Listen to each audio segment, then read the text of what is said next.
días, qué gusto estar aquí. Acérquese un poquito. Buenos días, qué gusto estar aquí. Ya, ahí, correcto. 7:30. ¿Cómo le va, mi querido magíster? Muy bien, muchas gracias. ¿Qué hacía antes de ser secretario particular del presidente? Un privilegio, ¿no? Estar cerca del presidente es un privilegio siempre. ¿Y qué hacía antes? ¿Qué hacía antes? Era consultor político y antes a la política. Yo siempre he hecho política desde los 14 años. Desde los 14 años. ¿Por qué es un privilegio? ¿Por la relación de poder o por la relación de servicio estando al lado del mandatario? Por el aprendizaje con el presidente en primer lugar. El presidente es un hombre sabio, es un hombre ecuánime, es un hombre bueno. Y al mismo tiempo por la posibilidad de servir a los ecuatorianos, de estar en un puesto así. Me permite estar cerca del Ecuador y, por ejemplo, estar en estos micrófonos hoy en la mañana. Bueno, como analista político ha estado también siempre en los medios de comunicación. He estado vinculado a la política siempre. Realmente estar en un puesto de esta naturaleza es un masterado ahora, ¿sí o no, mi querido? Un doctorado, diría yo. Un doctorado. ¿Qué es más, un doctorado o un masterado? Yo creo que combinados deben ser una cosa así, pero potente. Van de la mano.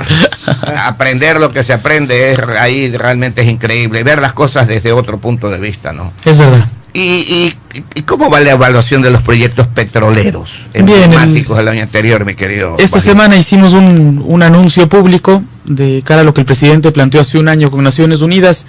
Cuando el presidente hizo la consulta, ofreció a los ecuatorianos que iba a pedir a Naciones Unidas ayuda en la evaluación de los temas de corrupción. Ya se contrataron a las primeras 3 empresas internacionales, los contrató Naciones Unidas, el PNUD, a empresas de Gran Bretaña, Estados Unidos y de España para que revisen los 5 proyectos más grandes alrededor del tema petrolero que se contrataron en el gobierno anterior. Y la buena noticia es que ya se hizo.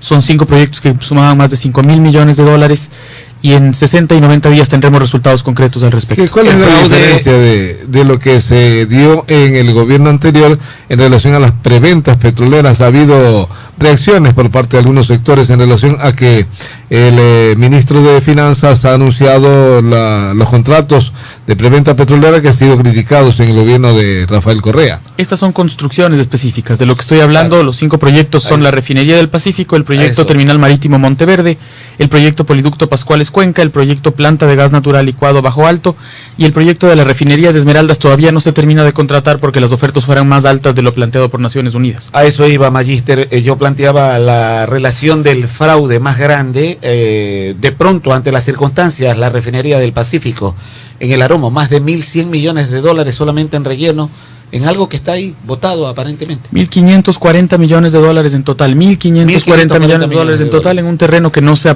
hizo más que aplanar y traer agua. Imagínense la barbaridad, Manta no tenía agua y se gastaron 500 millones de dólares en traer agua a un terreno vacío. Esas son las cosas que el Ecuador tiene que conocer, no solamente para que sepa qué es lo que pasó en el gobierno anterior, sino que para conociendo eso que no lo repita en el futuro.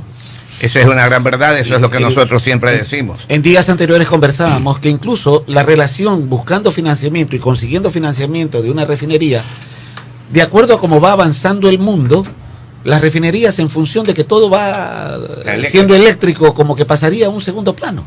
Depende en dónde. Tuvimos la posibilidad de reunirnos en Nueva York con el canciller de Emiratos Árabes Unidos, de la mano del ministro Pablo Campana, y él le planteó, por ejemplo, el interés de Emiratos Árabes de ser parte de la construcción de una refinería. Y él nos decía que a ellos mismos les podría interesar ser parte de una construcción de refinería no grande y traer ellos petróleo para refinarlo acá. Es decir, también hay que ver cómo está interconectado el mundo, cómo se vincula ese tema con el petróleo, pero lo fundamental es que las obras grandes como estas tengan la transparencia de que los ecuatorianos sepamos en qué se gastó cada centavo, porque el dinero que se desperdició o se fue por corrupción es dinero que les quitamos a los estudiantes que no pueden entrar al colegio, a las madres de familia que tienen que escarbar en la basura en las noches para dar de comer a sus hijos, a las personas más pobres, y eso es lo que no podemos permitir como gobierno. Hay una ventaja con nuestra ubicación geográfica, que es la que nos ayuda a todas estas cosas, y precisamente muchos países han visto, incluso en la Segunda Guerra Mundial, Ecuador tenía una ubicación realmente importante, estratégica dentro de la Segunda Guerra Mundial, tal es así que Alemania en su momento pensó en algo en Ecuador, y tal es así que las Islas Galápagos en un momento fueron bases militares en la Segunda Guerra. Entonces el Ecuador tiene una ubicación realmente privilegiada, pero no la aprovechamos.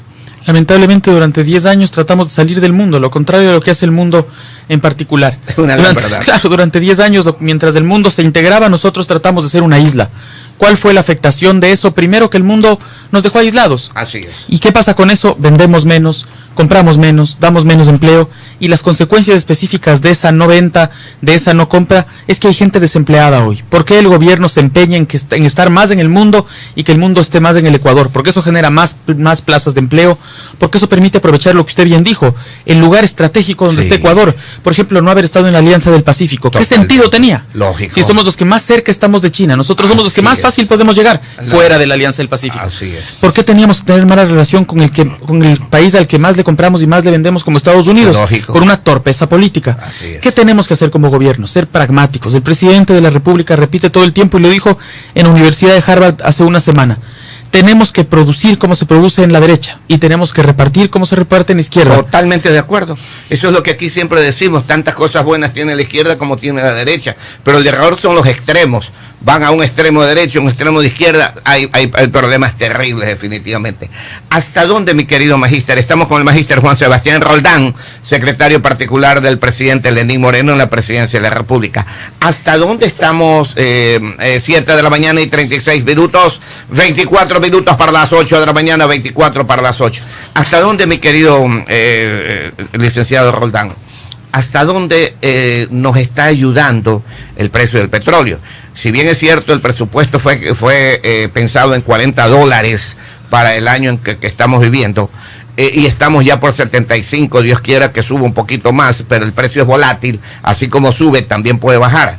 ¿Hasta dónde nos está favoreciendo esos valores? Primero. Segundo, la próxima proforma presupuestaria que tienen que presentarla, creo, en estos días, ¿van a seguir pensando en $40 o en más de $40 el barril de petróleo?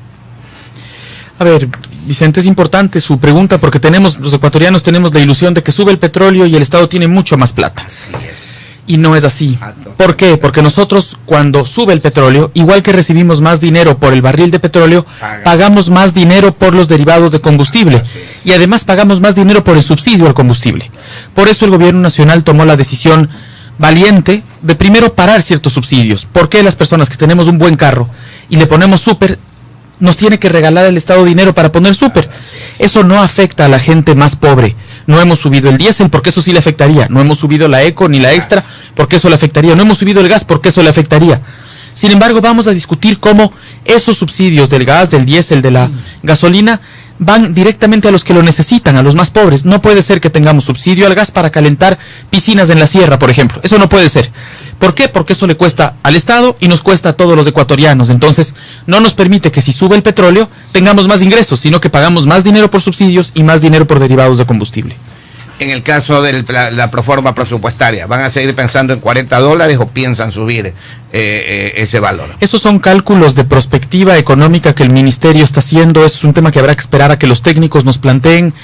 Cuando tengamos, estaré encantado de venir, y seguramente el ministro de Economía también, para explicarles a los... No soy el gran economista como el que se fue, que no tiene nada de economista. Dando gracias a Dios, como decimos en la sierra. Magíster, pero en función de lo que usted menciona con lo del precio del petróleo, ¿qué es lo que conviene?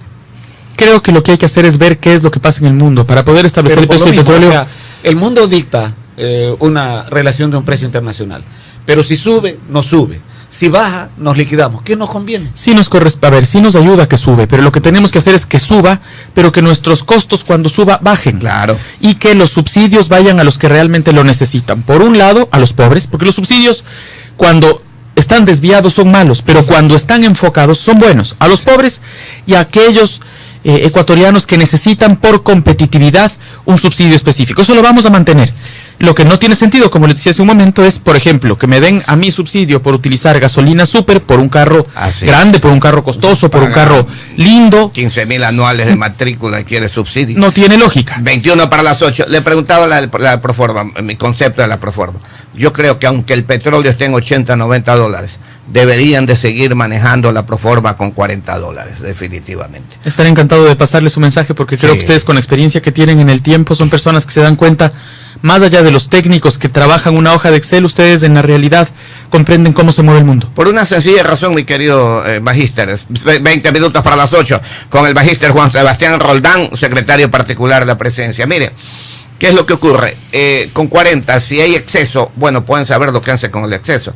Pero si van a 60, porque el petróleo está a 70 y les baja a 40, ¿qué hacen con lo negativo? Exactamente. Entonces, esto es igual que lo que pasa es que esto es igual que el presupuesto de la casa. Así, cuando uno hace un presupuesto en la casa mes a mes, uno lo que dice es cuánto me va a ingresar. Si nos ponemos locos y decimos, yo que sé, gano todos los meses $1,000. Nuestra familia ingresa $1,000. Digo, este mes voy a ganar 2,000, entonces voy a gastar 1,800. Termina el mes y me quedo con 800 de más que tengo que pagarle al chulco o pagarle al banquero. Así es. ¿Qué es lo que tenemos que pensar? Hay que ser conservadores en nuestros ingresos, cuidadosos, poner un poco menos de lo que deberíamos recibir y más bien sobreestimar nuestros gastos para que por último nos sobre dinero, que no nos falte, porque si nos falta, no le falta al Estado. Esto es importante que la gente comprenda. Si le falta, nos falta a todos los ecuatorianos y nos endeudan como hicieron el gobierno anterior. En lugar de una deuda de 28,000 millones, que era lo declarado por el expresidente Correa, la deuda fue de 60,000 millones. ¿Quiénes deben esa plata? No el Estado, no los políticos, todos los ecuatorianos. Totalmente de acuerdo. Ahora mire, 7:41. Hoy tiene problemas Estados Unidos con Irak. Pero hace poco tiempo tenía problemas con el chinito, que el chinito quería armar una guerra mundial. Ahora se fueron a dar besos y abrazos y se acabó el lío. ¿Por qué sube el petróleo? Por el problema de Estados Unidos con Irak. Se dan un beso, otra vez baja el petróleo y nosotros con un precio en la proforma de $70, de $50 y baja a 35, que ya nos pasó. Así es. Otra pregunta, mi querido magíster. El magíster Juan Sebastián Roldán, secretario particular de la presidencia. Déjeme decir algo que acabo de observar y que estamos observando. Usted pertenece a la presidencia de la República y anda con una persona nada más. En otras ocasiones, un secretario, ¿con cuántos venía? Una tropa completa. Mandaban primero los perros policías. Y con visita previa, eso iba a decir, con visita previa de canes de 4 patas y de 2 patas. Perdón. Perros policías del ejército, de la aviación y de la marina, un día antes. En la noche dormía un patrullero ahí abajo. Al otro día a las 5 de la mañana volvían los mismos perritos a leer todo el edificio. Y después un ejército, es verdad, no es mentira. Y nosotros que trabajamos aquí no podíamos ingresar, tenemos que identificar, ¿no? ¿Dónde va? Le digo, si yo trabajo aquí, pero no está en la lista. Al final, no lindo, yo trabajo, tengo que dar noticias, no seas malo. Sinceramente, felicitaciones, mi querido magíster. El que nada debe, nada teme. Así es. Así tiene que ser. Los ciudadanos comunes y corrientes, ¿cuánta gente llevan de seguridad? Nadie. Así es. Esa gente sube en su bus, va a trabajar. Los funcionarios públicos tenemos que ser iguales. Yo no tengo seguridad. Yo soy de los ministros que pude renunciar a la seguridad y tengo la menor cantidad de gente a mi lado porque esa gente que lamentablemente velaba antes, venía así adelantadas, esa persona es un profesor menos, esa persona es un médico menos. Nosotros tenemos que tener los suficientes profesores, médicos, enfermeras, dinero para pagar medicamentos y ese dinero cuando los funcionarios públicos se rodean de gente, andan en caravanas de carros, ese dinero se desperdicia, se pierde y es plata de todos los ecuatorianos. Es peor utilizar aviones y helicópteros. Imagínese usted. Magíster, en función de la practicidad, se genera un problema de carácter social sin duda alguna con la toma de algunas medidas, pero se justifican en función también de un ensanchamiento de personal del Estado. Aquí con nosotros conversamos permanentemente de, en alguna ocasión, visitar la Secón, ¿no? Aquí cerca, en Tres Cerritos. Supercom. Una de las de comunicación, aquí en Tres Cerritos. Somos, muy pocas veces visitamos este tipo de instituciones, ¿no? Pero nos tocó concurrir. Sin exageración. 5 personas en el área de recepción. 5 personas. El asistente, el asistente del asistente, el asistente del asistente del asistente y todo lo demás. El tratar de ser práctico involucra, sin duda alguna, la relación de un fenómeno de carácter social. Pero no hay de otra, como se apunta popularmente, magíster. Una cosa es el Estado, que tiene que sí precautelar la relación general de la sociedad, y otra que el Estado esté en función de amamantamiento de algunos que no hacen absolutamente nada. Por eso es que nosotros tomamos la decisión, no nosotros, el presidente de la República, desde que llegó al poder, de pasar de 47 ministerios a 20. Había casi 50 ministerios y pasamos a 20. ¿Por qué? Porque se puede hacer lo mismo con gente que no duplique su trabajo. Si tenemos un buen contador, puede hacer la contabilidad de 3 ministerios y no necesitamos 3 personas. Hay gente que me dice, bueno, pero esa gente se va a la calle. Sí, hay gente que se ha ido a la calle, sí es así. Y para nosotros es doloroso, sí, quisiéramos que tengan trabajo. Sin embargo, esa duplicación de esfuerzos es menos dinero para la misma gente. Entonces nosotros tenemos que tomar decisiones. Gobernar es tomar decisiones difíciles en beneficio de la gente. Por eso la Supercom se eliminó. Perdón, la Opercom se eliminó, por eso la SECOM también se eliminó. Porque lo que tiene que ser es una Secretaría de Información de la Presidencia, con poca gente. No necesitamos 200 personas, pues. ¿Me explico? Entonces, para lo que necesitamos, de nuevo, yo voy a repetir, necesitamos profesores, necesitamos médicos, enfermeras, medicinas, carreteras, el puente como el que se lanzó ayer con el presidente, ¿no es cierto? Quinto puente, eso se necesita en una ciudad como Guayaquil. Sin gastar. No se necesita 300 personas que estén atrás de un ministro viendo cómo le graban 5 cámaras, 4.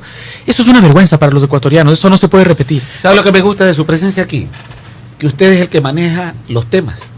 Porque en otras oportunidades, y discúlpeme, aquí somos un poco directos, ¿no? Tanto lame que hay, que resulta que despersonalizan al ejecutivo o al funcionario. Porque son los asistentes los que terminan estableciendo la agenda de la pregunta y de la respuesta o cosas por el estilo, cuando la persona directamente involucrada es la que tiene que resolver las inquietudes que se plantean, por ejemplo, en un medio de comunicación. El presidente contaba que hace algún tiempo, cuando era vicepresidente, un día le llama un ministro y le pide cuentas sobre un tema específico. Y el ministro le dice, ¿sabes qué? Yo de eso no sé. Voy a preguntar a mis asesores. El presidente decía, lo que tengo que hacer entonces es ponerle al asesor de ministro. Pero lógico, pues. Sí, exacto. Porque si no sabe. Exacto. No. Magíster, mire, por el tiempo, 14 para las 8, hablando de duplicidad. Tenemos varios temas aquí, pero hablando de duplicidad. ¿Usted cree que debería el Consejo de Participación Ciudadana eliminarse? Yo creo que el Consejo de Participación Ciudadana hoy día tiene una cosa fundamental que hacer, que es nombrar a los mejores ecuatorianos y ecuatorianas, y cuando termine de hacerlo hay que discutir qué tiene que pasar con el Consejo. Creo que es un error adelantarse, como en todo en la vida. Terminemos de hacer bien lo que estamos haciendo y luego pensamos lo siguiente. No quiere dar su criterio. Yo creo que el presidente de la República ha sido claro en su criterio. Él les pidió a los ecuatorianos que le digan si querían o no nuevas autoridades. Ya. El Consejo ha hecho bien su trabajo, ha evaluado y ha sacado a los que creía que no lo estaban haciendo bien.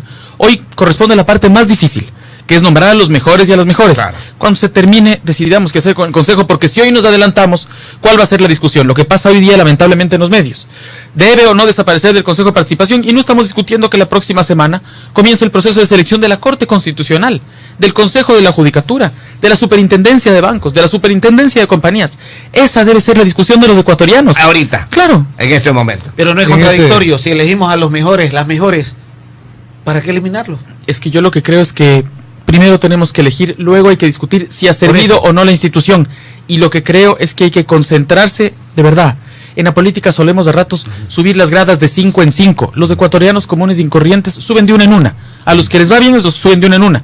Si uno sube de 5 en 5, se cae y se pega de bruces. Subamos de una en una, hagamos bien las cosas y en el futuro discutimos lo que corresponde. En ese necesario plan de austeridad que se ha ponderado tanto, ¿cuál ha sido el comportamiento de la población y los resultados notables de, por ejemplo, la eliminación del subsidio de la gasolina super? ¿Qué es lo que ha percibido el gobierno con respecto a las reacciones de la población? El Estado ecuatoriano esperaba ahorrar 120 millones de dólares con el subsidio a la super. Hoy en la proyección que tenemos es que estamos sobre ese ahorro. ¿Por qué? Porque nosotros esperábamos que se baje un poco el consumo y esperábamos que migre también a la extra. Eso era natural. Lógico. Sin embargo, nosotros y los ecuatorianos han demostrado que la gente cuando se compromete y cuando quiere hacer las cosas bien, la hace. Nosotros confiamos en que los ecuatorianos somos gente buena, que hacemos las cosas bien. No podemos presumir que todo el mundo se viera a la extra, no, porque hay carros que necesitan gasolina súper y si le pones extra se dañan y te va a costar luego miles de dólares arreglarlo. Hoy día estamos en una senda positiva. En vez de 120 millones de dólares, ¿cuántos recaudaron?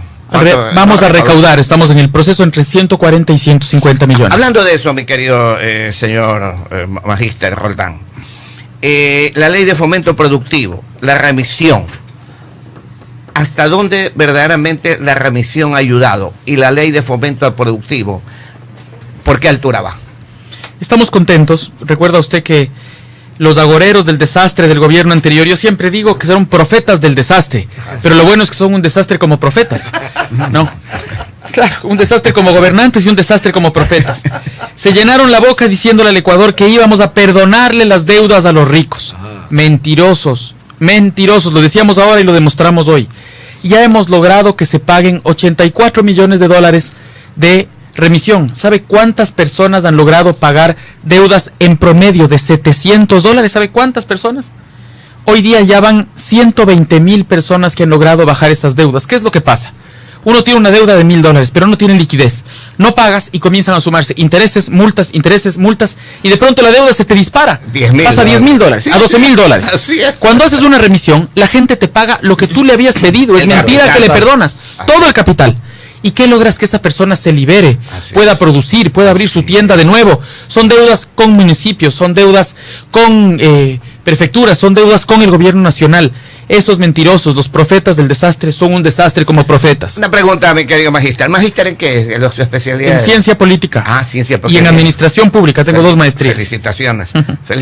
Felicitaciones por hablar como abogado. Usted no me insulte. ¿Qué pasó? Pues aguante.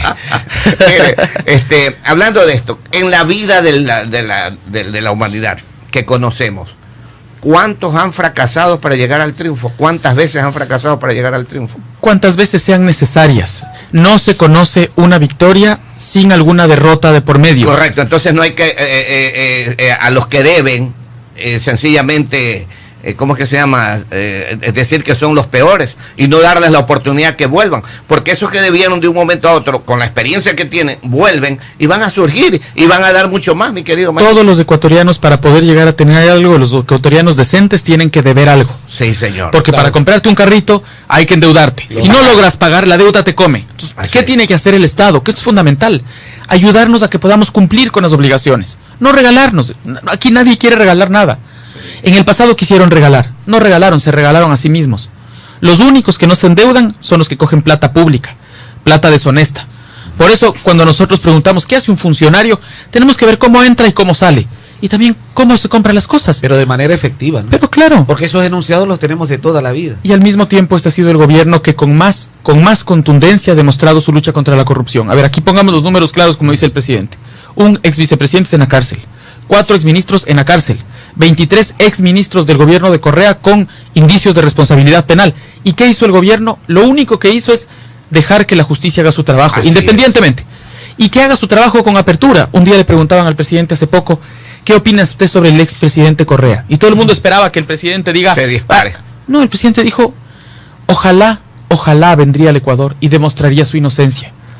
Porque para el país es muy doloroso tener un expresidente en una situación como esas, vinculada a temas como un posible secuestro. Imagínese lo que eso significa. Ojalá el país en el futuro ya no discuta eso.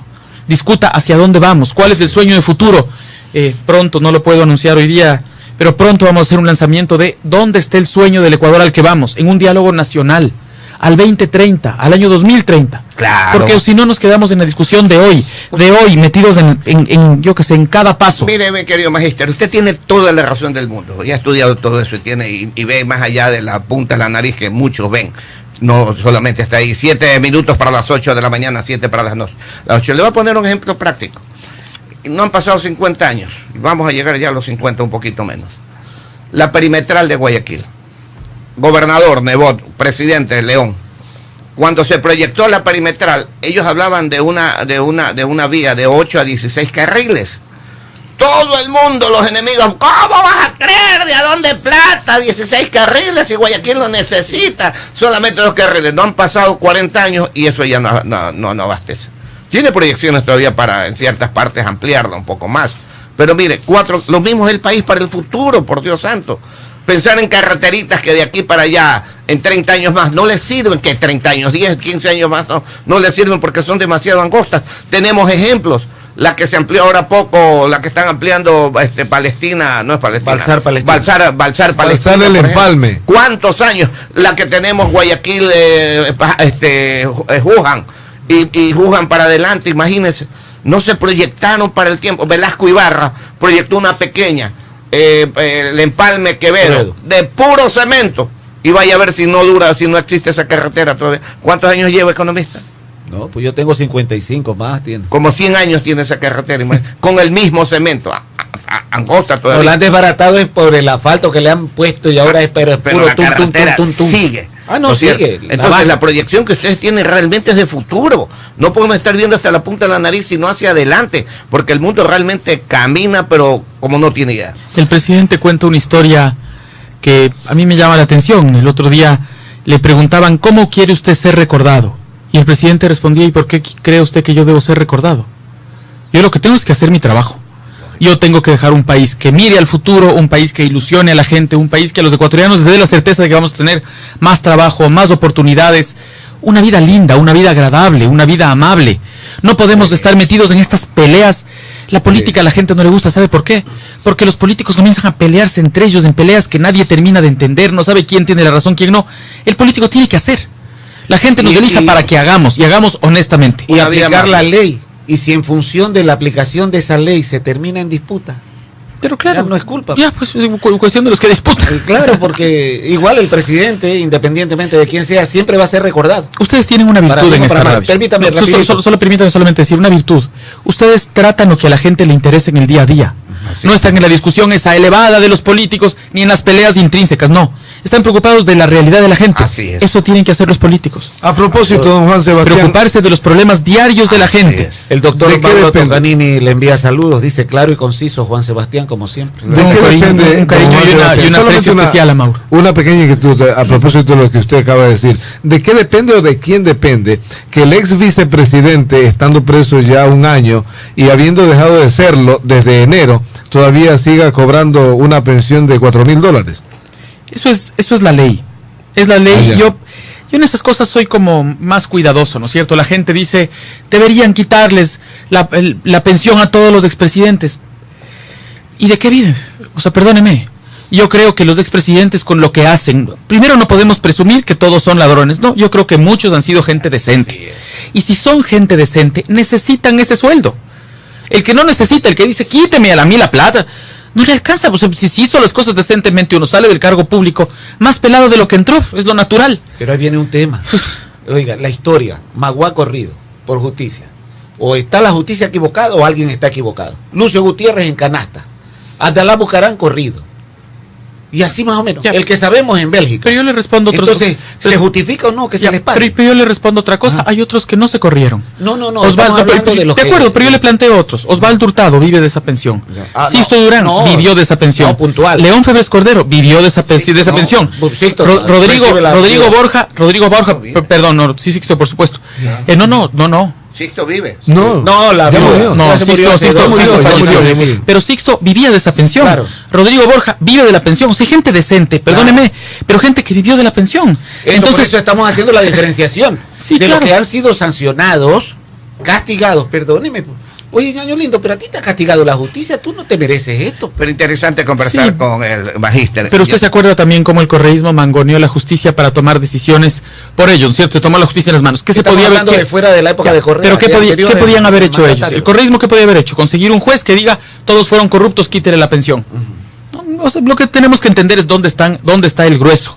El grueso es si es que un funcionario sale de su trabajo y se ve en sus cuentas, porque eso se puede hacer, obvio, que está viviendo de su sueldo, ese fue un tipo decente. Si se endeudó para comprarse una casita, decente. Pero la gente no le va a creer a usted que el ex vicepresidente Glass está viviendo de esa pensión.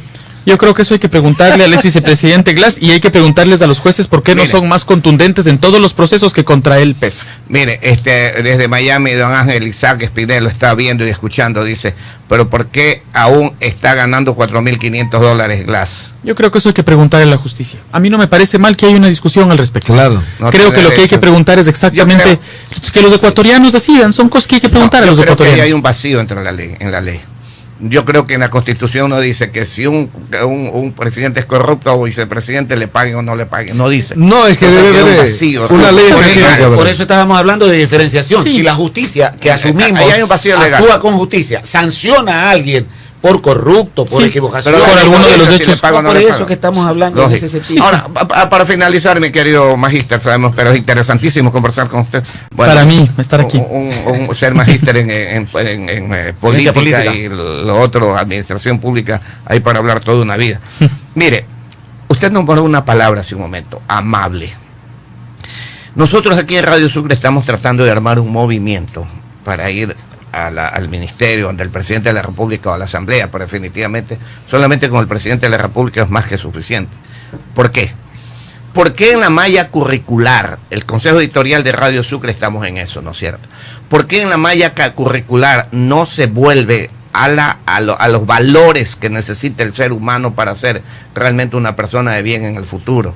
Los valores como urbanidad, lógica, ética, educación vial, por ejemplo, para que desde chiquitos sepan cruzar una calle, aprendan a manejar como es debido un vehículo, etcétera, etcétera, etcétera. ¿Por qué no volver a eso, mi querido magíster Roldán?